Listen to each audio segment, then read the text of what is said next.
Let's move on over to topic two. Let's talk about another game that came out recently, as of recording, I believe, some point last week. But let's quickly talk about Harry Potter Quidditch Champions. Now, this, if you don't know, is Harry Potter Quidditch pretty much. So it's just you playing Quidditch games from like the ground up, I guess you could say.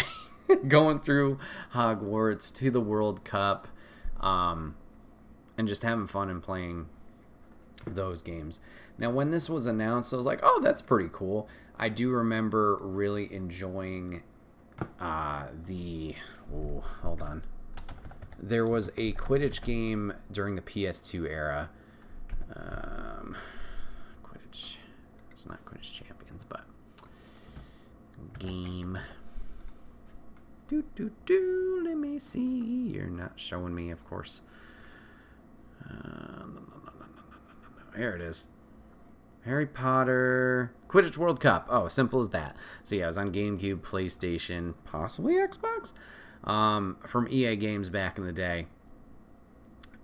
I enjoyed that game way more than I anticipated. I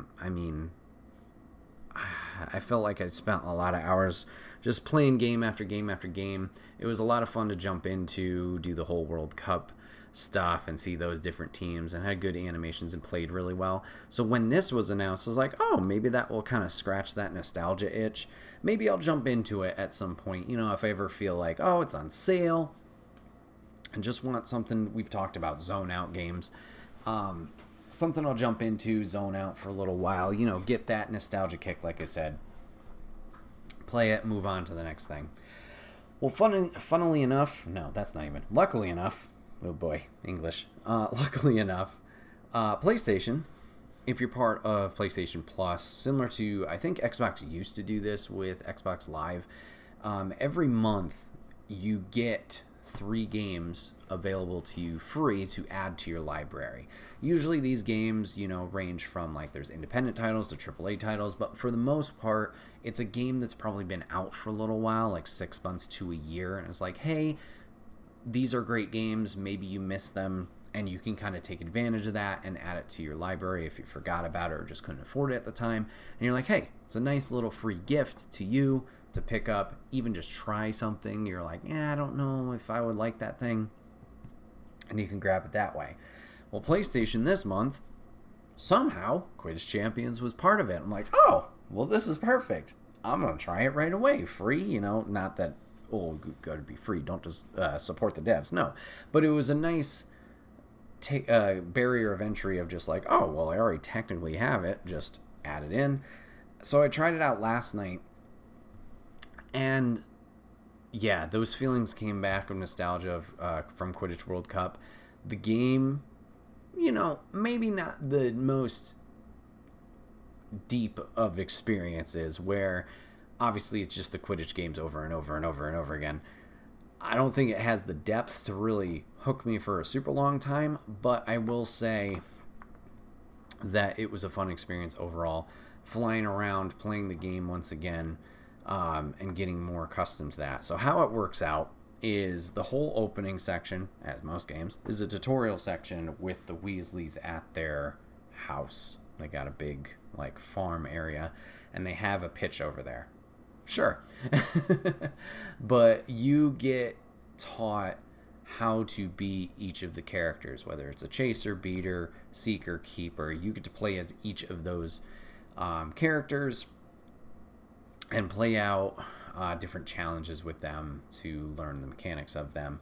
And then you eventually play a game, and you can progress from the tutorial from there to go into the campaign, which I haven't dipped my toes into. But as you're going through these different roles, you have the character customizer, so you can create your own characters. I know Harry Potter's a little touchy subject with JK and her feelings, but Portkey Games, I will say, does a great job. I know they did it in Hogwarts Legacy, where they had trans pronouns in there. You could choose those, and they tried to be much better than JK is. And they continue that here, where you can choose your pronouns, customize your character however you want. You have that freedom, which is cool. So you gradually over time through the tutorials would create different characters. You didn't, get as in depth if you want to. And like I said, you would play through as each of the characters. And all the mechanics felt really smooth. It was very fun to play. Flying around felt great. And it was just a nice thing to jump back into. Playing the different roles was interesting. I think I preferred the chaser, which is pretty much just your primary scorer throughout the game. You take the quaffle, this giant dodgeball thing, chuck it into the hoop, you get 10 points, go through the game there. I think it's first to 100 wins. So you have the chasers, who are your scorers. You have the beaters, who take these bludgers, I think they're called, the big iron balls, and you're kind of like trying to smack other players with that to damage them, to help your team out. So you're kind of defensive bruiser type characters. You have your keeper, your goaltender. That was a lot more fun to play than I anticipated. I thought that'd be very stressful. Granted, it was the beginnings of the game. And then you have your seeker, which is another scorer, but it's only a few times per game, and you have to like chase down a really fast ball, the snitch, which is like a small guy that's flying away. And at any point during the game, you can switch to any of these roles. So if you want to just stick to chaser, you could just do that. If you just want to be goalkeeper, you could do that. Or at any point, you can swap between these roles, which is very nice. And it's first to 100. They did change something up a little bit with the snitch and the seeker. I think, if I remember correctly, in the movie and book lore, if someone caught the snitch, that would end the game. I think it was like 150 points. I don't remember. But it would end the game immediately. Wherever the score was, that would be it. That's not how it works here. You catch that, and it's 60 points, and the game will kind of like reset, and then it will like almost like a kickoff or a... What the hell do they call it in basketball? Toss-up? No. Whew, yikes. You do that and you start the game again and keep playing till either the time's up or you guys get to 100. So yeah, you do that throughout and go. Like I said, I only played through the tutorial, but everything felt really smooth. It was nice to pass between players, jump between the different roles at points, and kind of change how things are going for the team. It seems like I said, there is that campaign there where you go through the schools, you go to the World Cup, however you want. Once you get past the tutorial area, you can unlock different characters from the books and movies. You could put them on your team if you want, instead of just the customization or the customized roles if you want. There's also characters you can purchase. Now, I know that gets a little scary of like, what? As far as I saw, everything was in-game currency. Granted, I don't know how fast you accrue those currencies. I think there was 3. There's magic keys, there's crystals, and there's gold. And depending on the item that you're trying to get, obviously different currency. So I think for characters that they had right now, there was like Cedric Diggory was a character you get, Cho Chang, Harry himself, Ron, Madam Hooch was in there for some reason. I want to say there was one more. But that's at least for right now. It seems like they're going to add more.